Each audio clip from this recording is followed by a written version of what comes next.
me introduce the people at the table with me. From my far right, Major West. To my immediate right, Superintendent of the State Police, Keith Corlett. To my left, Melissa DeRosa, Secretary to the Governor.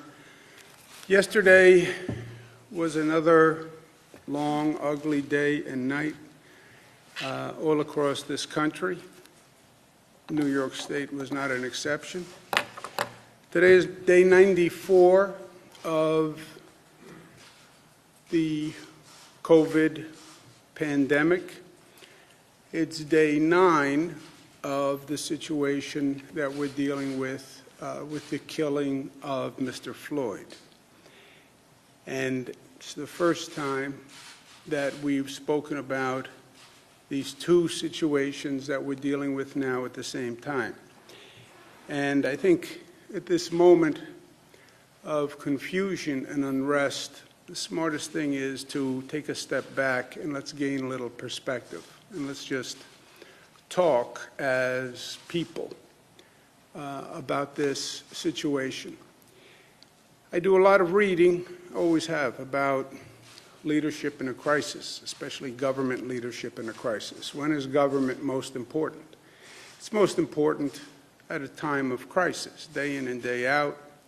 It does what it does, sometimes better, sometimes worse. But when it really matters is in the middle of a crisis. Now, it depends on what type of crisis we have. Some crises government can take care of on its own. Some crises I can take care of on my own, operational crises, internal crises. But the really difficult ones are the social crises, where it's not really about government. It's really about society, and it's really about people.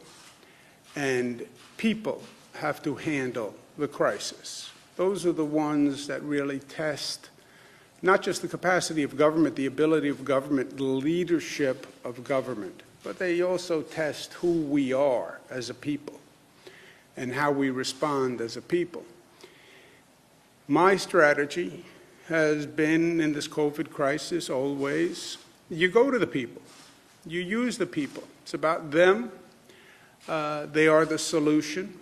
So you inform the people, you give them the facts, you give it to them clearly, you give it to them without opinion, you give them the facts completely so people know you're being 100% open and honest. You then offer a plan after you give the facts, right? During this COVID crisis, I say, here are the facts, and then I say, here's my opinion. I like to think the opinion is based on the facts, but people can agree or disagree. But offer a plan based on those facts, and then ask for support of the plan. That's what I've always done.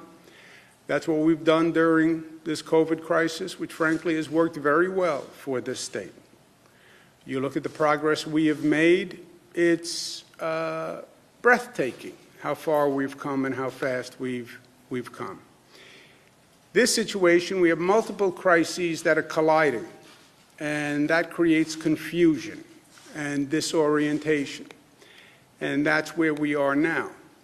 We have the COVID crisis that is still going on. At the same time, we have a new crisis, which is the civil unrest from the murder of Mr. Floyd. I believe that's what it was. I believe it was a murder. And then to further compound the situation, you have an environment that is racially charged and politically charged. So you're trying to deal with these two situations, which are very different, in the middle of a dynamic in this country of racial division and a hyper-political environment, and a nation that is more divided than it has been at any time in my lifetime. Just a basic division in this country. So what do? We first take a step back, gain some perspective, and separate the issues. Separate the issues. You want to solve a problem? Let's understand what we're trying to solve for first. COVID-19. Let's take that issue and pull it out. On the COVID-19 issue, day 94, we have more good news today. Number of hospitalizations are down. Number of new COVID cases walking in the door is at an all-time low, 154. 154. Congratulations to the people of the state of New York. Look at what you did. Look at the progress you made. God bless you. Number of deaths, just about as low as we have seen it. The numbers, again, are not 100% accurate given the system, but you see the overall direction. So we're doing very, very well when it comes to dealing with the COVID-19 crisis. Buffalo enters Phase 2 today. Western New York, Capital District should enter Phase 2 tomorrow. All the numbers indicate that. Our experts are going over the numbers, but there's no reason to believe that the Capital District doesn't go into Phase 2 tomorrow, and I fully plan to affirm that later this afternoon. But Capital Region will go into Phase 2. New York City is on track in the midst of all of this to open Phase 1 next Monday. Summer day camps are going to open on June 29th. We're still reviewing the situation with sleepaway camps. So that's the COVID situation. That's going very well. Civil unrest post Mr. Floyd's killing. That's also a complex situation with a number of levels. You have protesters who are outraged at what has happened, and you have criminal activity, looting, extremist groups who are using this moment for their own purposes and exploiting this movement and moment. Two very different things. On the protesters, they're outraged. And by the way, I agree with them. What happened to Mr. Floyd was a disgrace. It was repugnant to America. It was repugnant to any good policing perspective or strategy or approach. And it's not just Mr. Floyd. This was not an isolated instance. It goes back to Rodney King and Amadou Diallo and Abner Louima and Eric Garner and cases just like it all across this country. And at one point, enough is enough, and people say, I can't believe this is still going on after all of this time. Rightful outrage. And by and large, the protesters have been peaceful. They're upset. They're angry. Yes. But they have not been violent. They have been peaceful protests. And what do they want? They want overdue reforms. They want reforms that should have been done 30, 40, 50 years ago. They want America to be better. I don't believe we've yet specified an agenda, but you know the agenda forward. You know what we should learn from Mr. Floyd's murder. So he did not die in vain. You need independent investigations of police abuse. You need discovery of records of police who are being investigated. How do you still allow chokeholds in the United States of America? Why can't you have a national standard of what is excessive force? And I think the justice agenda should even go forward, because it's not just about police abuse. There's injustice in housing, there's injustice in health care, there's injustice in unemployment, there's injustice in income distribution, there's injustice in education.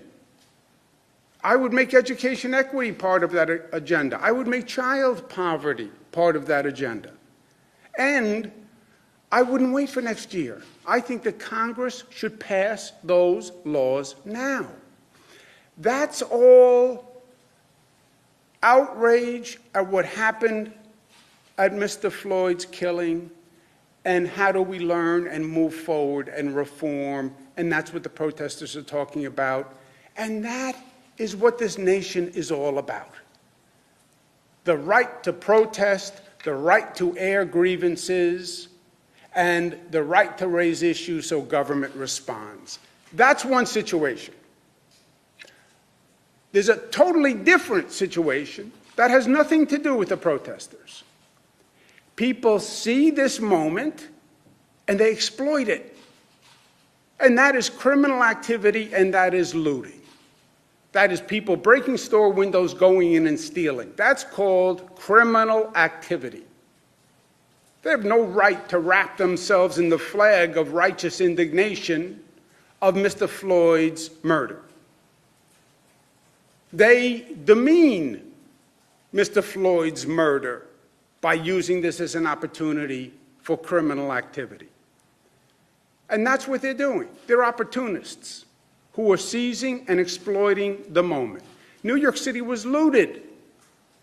It was looted yesterday. In Manhattan, middle of Manhattan, also in communities of color, in the Bronx and in Brooklyn, where we've spent years doing economic development in distressed communities, and these looters destroyed businesses that were essential to the community and the very people we're trying to help. That is a very different situation. The police must stop the looting and the criminal activity. That is the essence of the police force. They are supposed to protect the community, protect the property. They did not do that in New York City last night. They did not do that in New York City last night. And I am disappointed and outraged at what happened in New York City last night. Those looters, that criminal activity hurt everyone. In the communities of the protesters, which are the communities that tend to be the poorest communities in New York City. And the police in New York City were not effective at doing their job last night. Period. They have to do a better job. But separate the protesters from the looting. They are two very different situations with two very different responses, two very different motivations. They're different people, different issues. There is no comparison between those two. The looting, the criminal activity, must be stopped immediately. Period. Especially in New York City. We've had activity all across the state, all manageable, except in New York City. Now, from the state's point of view, I have offered all the mayors of the cities support, state police support, or National Guard, or both. We have 13,000 National Guard who are on standby, who can be deployed. We have the state police mobilized all across the state. They can be deployed anywhere in the state. State police are working with many cities in upstate New York. New York City has said they don't want or need the National Guard, which would be a large-scale support network that we could bring to New York City. Most cities have enacted a curfew. The purpose of their curfew is to help the police deal with the looters. The curfew is not about the protesters. As I said, most of the protesters have been peaceful. They have been nonviolent. The curfew is not to harass protesters, is not to harass law-abiding citizens. The curfews are designed to help the police deal with the looters. New York City had a curfew last night. Obviously, it wasn't enough to help deal with the looters. The other cities also have curfews, different times, different durations, all set locally by the mayors across the state. But what's happening in this environment, with all the politics, with all the anger and rage, all these issues are getting blurred. COVID-19 is one issue. The outrage over Mr. Floyd's murder is another issue. The protesters are one issue. Looters are a totally different issue. We can't blur the line between these problems. Otherwise, you wind up solving nothing because one is blurring into the other. The protesters are separate from the looters. We have this hyper-political moment. We're in the middle of an election season, so everybody's playing politics. And a lot of people want to say, the looters are the protesters. They're one. They're all criminals. No, they're not. No, they're not. It's because you don't want to address the Mr. Floyd murder. So it's convenient to say they're all looters. They're not all looters. They're Americans who are outraged at what happened to Mr. Floyd. That's who they are. There's racial tension in this country. Suggestion, well, the protests are about African Americans who are upset. Yeah, African Americans are upset. But you know what? A lot of white people are upset. I'm white, and I'm upset. You look at those videos of the protests in Washington, D.C. Those are young, white faces, predominantly. This is not a racial issue in that only African Americans are upset. This is anyone who saw that video is upset. Anyone. Don't make this a racial issue, and don't make it a political issue. And don't blur the lines for your political purposes. To the protesters, for tonight, I ask them to be calm, be peaceful, so the police don't have to spend a lot of time with the protesters, and the police can do their job with the looting and the criminal activity. I also remind the protesters that their point is very important, and their outrage is justified. But keep in mind, during this moment, when you're going out to protest, we're still in the middle of the COVID pandemic.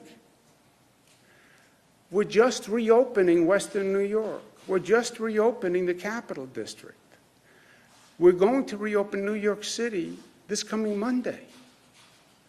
Yes, protest. Yes, express your outrage.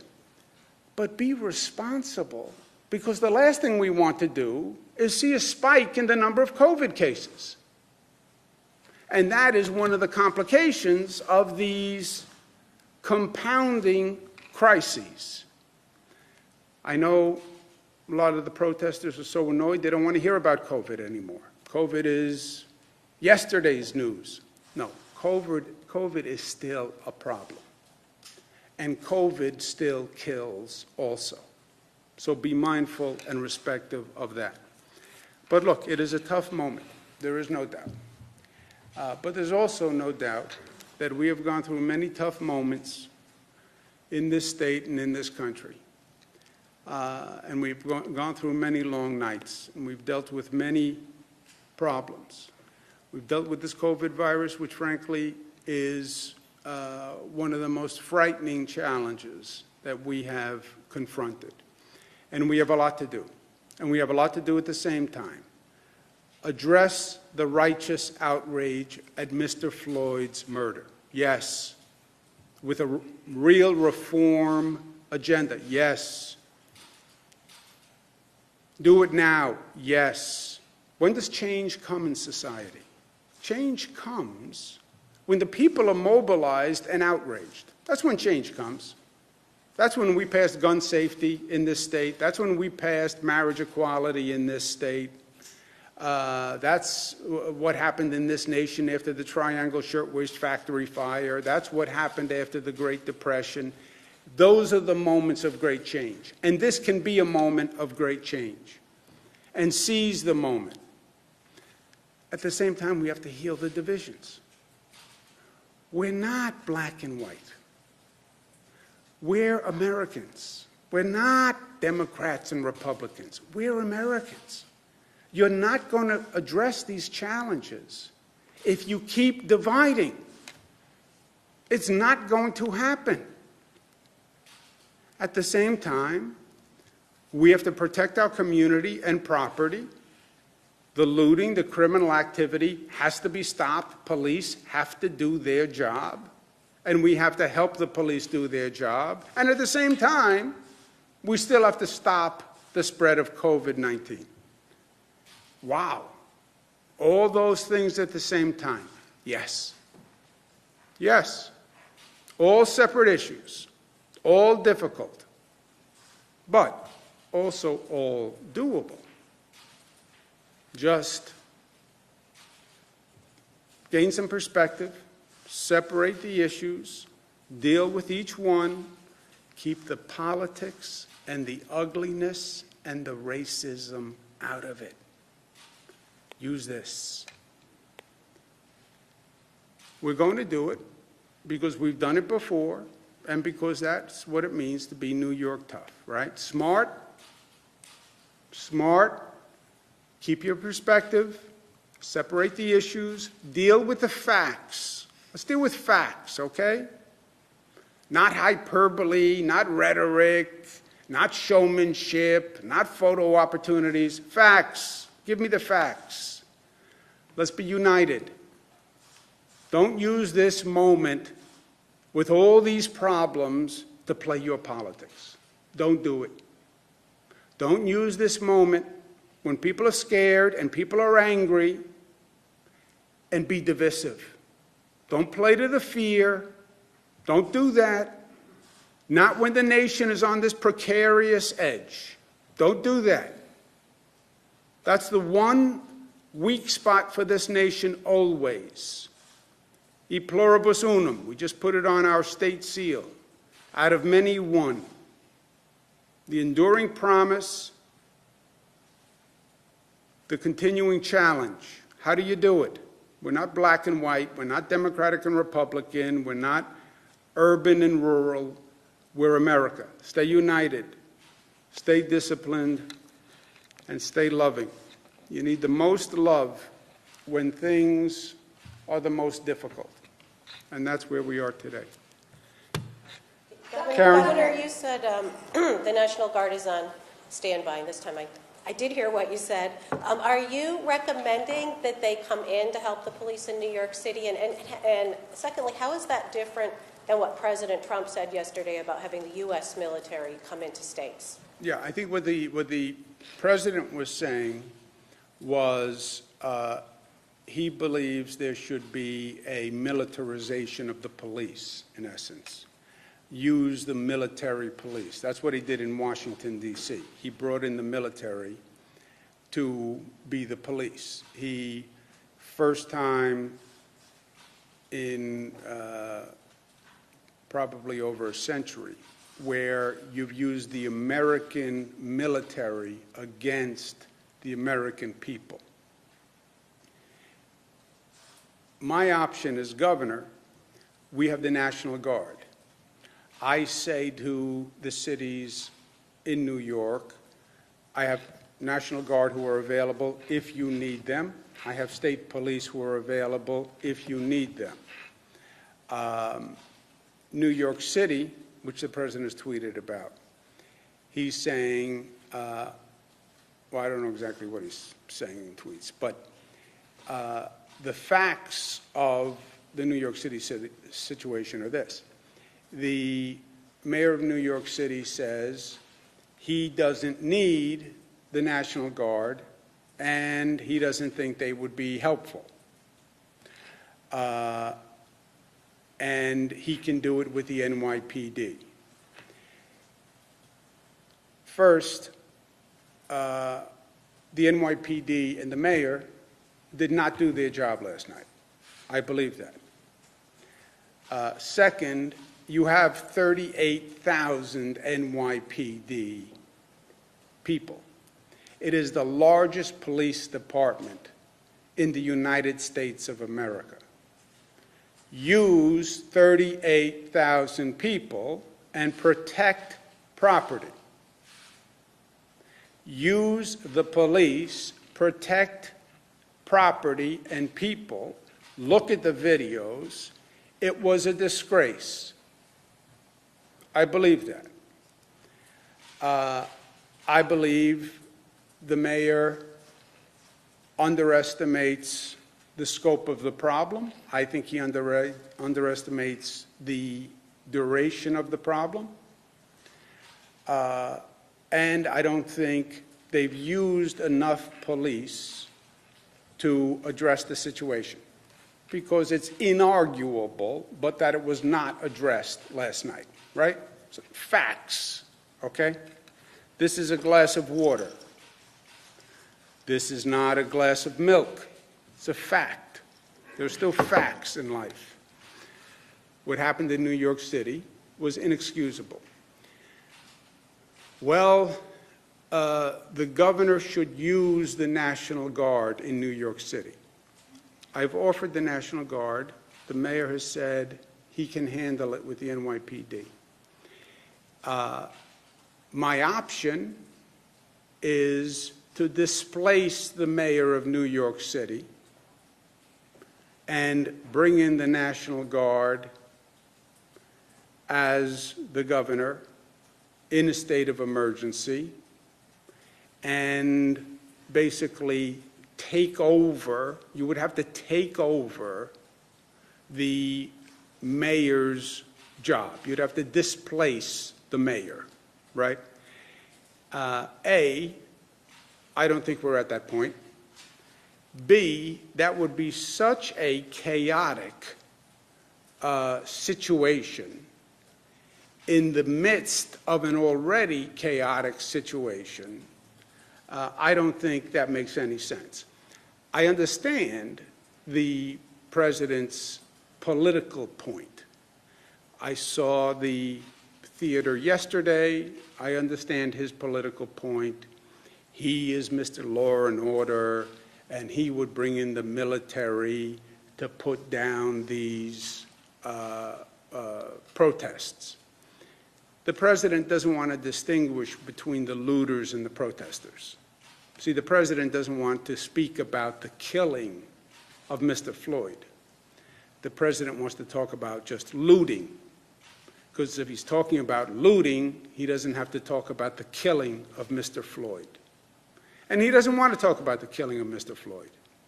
And he doesn't want to talk about reforming the justice system. He doesn't want to talk about that. So he wants to say they're all looters.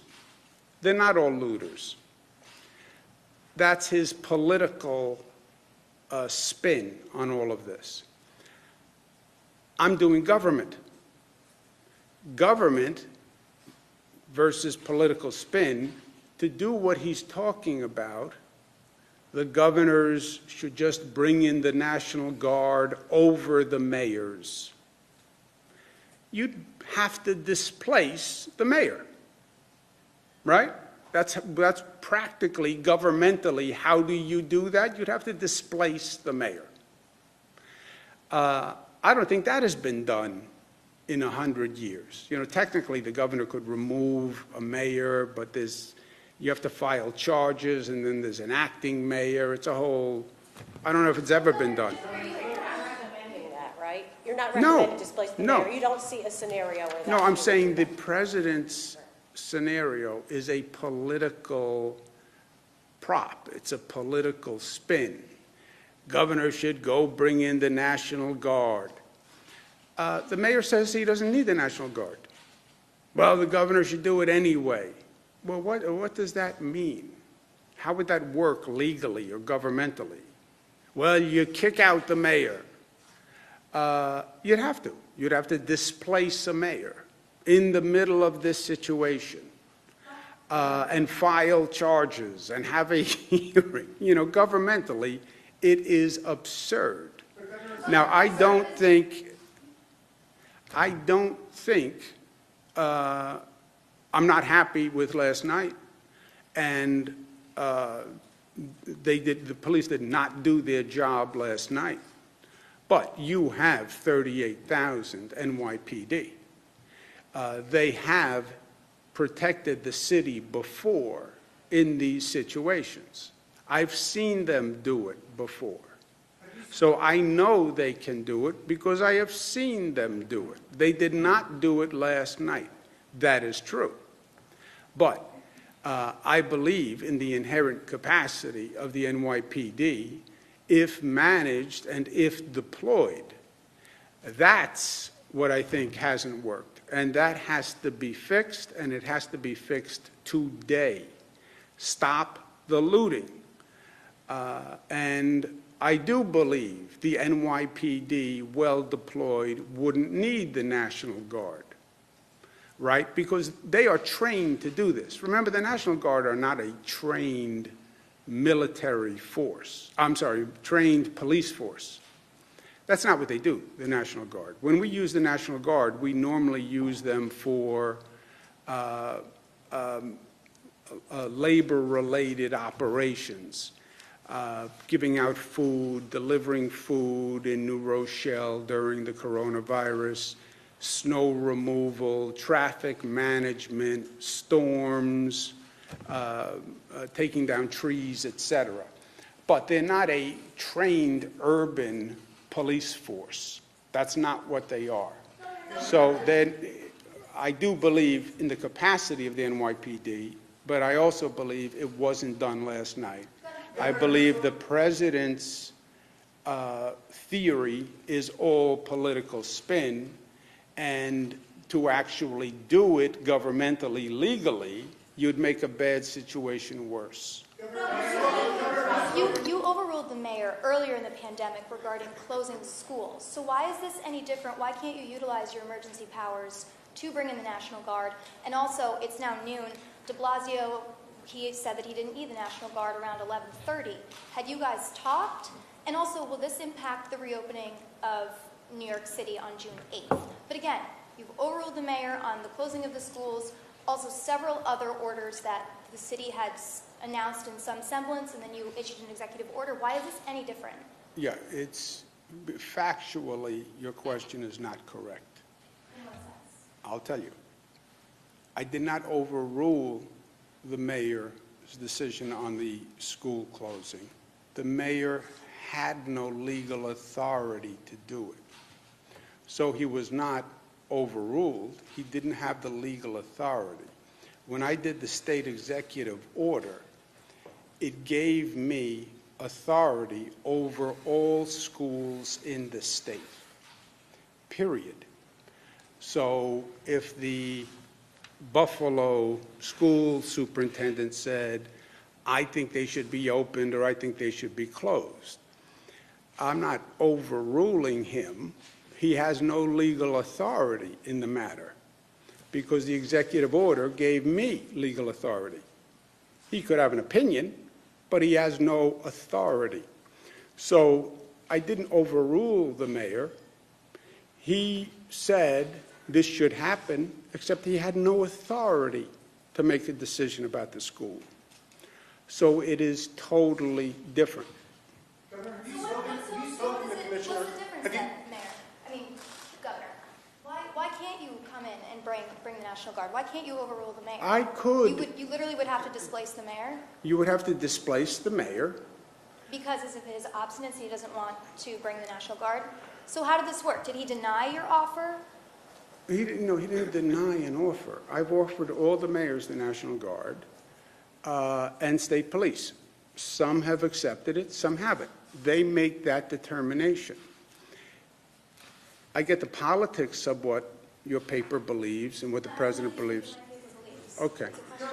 So I get the politics and philosophy of your paper and the president, but governmentally, how would that work? You can't have two police forces. Governor sends in the National Guard, that's one police force, and then you have the NYPD, that's a second police force. That's called chaos and mayhem, and people get hurt. there has to be one police force that's managed. So you legally, yes, can you displace a mayor? Yes, a mayor can be removed. It has not happened. I can't find the precedent. But theoretically, it is legally possible. It is a bizarre thing to try to do in this situation. I think would only make would make a bad situation worse. Also, I don't think it's necessary, because I believe the NYPD can do this, because the NYPD has done this. They have done numerous rioting situations in New York City and numerous looting situations in New York City and very difficult racial situations in New York City. You know, I'm older than you guys, but if you look back, you can Google this. They've gone through Crown Heights. They've gone through a lot of very difficult situations. The NYPD is like 5 times the size of any other police department. They're huge, 38,000. I think Los Angeles has something like 8,000 police officers. I mean, NYPD is a huge organization. I believe they can do it. They have to be told to do it. They have to be given the confidence and the support to do it. They have to be directed to do it. You know, police officers want to know that they're supported and they know what the mission is, and they're going to be supported in doing it, but I believe they can do it. Have you requested to send National Guard members to D.C.? Have you spoken to Commissioner Shea? Have you made your displeasure known to him? I have not spoken to him today. I spoke to them yesterday. And when you say do your job, that's a broad mandate. What would you like to see? Do you want to see more cops in the street? And could we open this up to the state police? What sort of law enforcement methods are they not performing that you would like to see them perform? I think, look, I've seen, again, do your job. Do what you've done in the past. You know how you stopped looting in the past and how you stopped rioting in the past? Do that again. Whatever you're doing differently now, stop doing it and do what you did was effective. I think it's deployment. I think it's the numbers. You have 38,000 police officers. Deploy them. Give them the support. And look, on the videotape, to me, you see a lot of looting and not enough police presence. And from Governor. Superintendent Corlett, what would you say? What would you do differently if you were running the NYPD? Listen, the NYPD is a very well-trained professional police department. It's very well run. They're one of our best law enforcement partners. We've offered help. We've offered help to the communities upstate. We've in Buffalo, Rochester, Syracuse, Albany, Newburgh, and we stand ready to help the NYPD at any time. But that's really a decision made by the political. I'm sorry to interrupt you. What are they doing wrong? What are they doing wrong is it was rampant looting across the city last night that they did not stop, and that was their job. That's what they did wrong. Were you asked by the president to send National Guard troops to D.C.? If so, how many were requested? If you sent troops, how many were sent and why? If you denied the request, why was that decision? We have the National Guard in this state on standby if we need them in this state. And we're not in a position at this point to offer National Guard assistance to any place outside of the state because we may need them. Were you asked by the president to do so? I don't know what requests they've gotten, but I can tell you this. I wouldn't grant any request to send National Guard out of the state at this time because I want them in this state in case we need them. The nation's Medicare chief says that New York State did not follow federal protocol when COVID patients were sent back to nursing homes. Do you have a response to that assertion? Say that again? The nation's Medicare chief, Seema Verma, says New York State did not follow federal guidelines in releasing COVID patients back to the nursing homes. Yeah, I think that's exactly wrong. We've read you the federal regulations before. I don't have them with me. Do you know what this is Yeah, about? it's just wrong. And this is not a question of opinion. And I know that there's a lot of politics going on behind the scenes in Washington right now on the COVID response. But there are words written down on a piece of paper, and you can read them yourself. I read them in a prior press briefing. I know they're hanging their hat on saying, but they said that you have to make sure that the nursing homes are able to accept the patients and properly care for them. That's Title 10 of the New York State Code Rules and Regulations that governs administration of nursing homes. It says that plainly. Nursing homes can only accept nursing home patients that they can properly care for, and in this instance, it meant being able to cohort patients, properly have PPE, et cetera. So it's just not true. But I can give you, again, the piece of paper that has the March 13th order written on it from CMS. Looking on the COVID thing, I have worked very hard all through the COVID thing. You know, let's take a step back. We're dealing with the Greg Floyd murder in a hyper-political environment. We were dealing with COVID in a hyper-political environment, right? The hyper-political environment didn't just start. I worked very hard to stay away from the politics. I worked very hard to work with the president to do the best for New York, right? And I've said in this room 57 times, I'm not going to engage in politics. I said that politically about myself, about what I was thinking. Maybe he's going to run for this, maybe he's going to run for that. That would then hurt my credibility.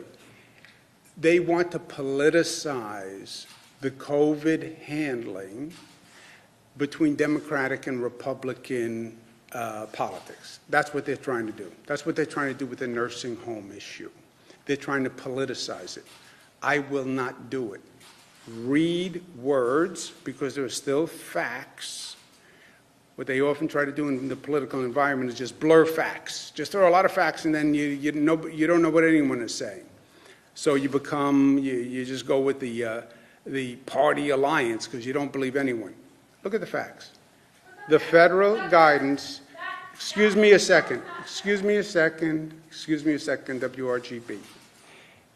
Look at the federal guidance, read that, read the state guidance, and you will see they are the same. Don't discriminate, but the nursing home has to be in a position to accept the person. Criticism that your state agencies, specifically state police and docs, have regularly used 50A to shield disciplinary records from the public.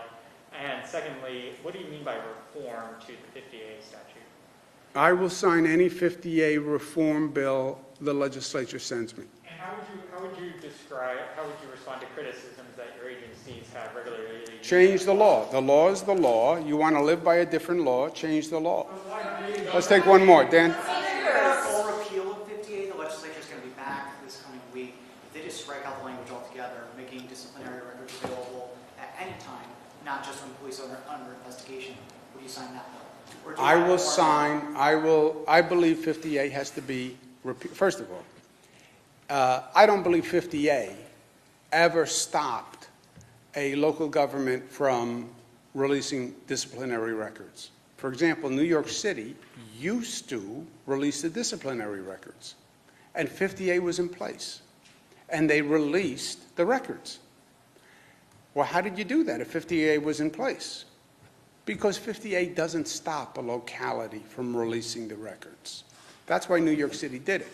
New York City then changed their position, didn't want to release them, and said, well, 50A stops us. We sent them a governor's council opinion that said 50A doesn't stop you. It's a wrong reading of the law. Governor's council's opinion. City still said, I can't release them because of 50A, even though we gave them an opinion that said no. So it's really the politics more than anything else. It's not the law. It's that police departments, with reasonable points, said, I don't want the disciplinary records released because it violates the privacy of the police officer. And it's already a hard job to be a police officer. That's why they're against 50A. I think we're at a different time. We're at a different place. We need confidence for between the community and the police force. And I think the equities now are on the other side. And I will sign any 50A reform bill they send me. Repeal, reform, whatever they send me, I will sign, because I think what's preeminent now is to say to the community, we saw the George Floyd killing. We are also outraged, and we are going to do something about it. And if 50A is all we can do as a state, we're going to do 50A. I have to go to work. Thank you, guys. Thank you.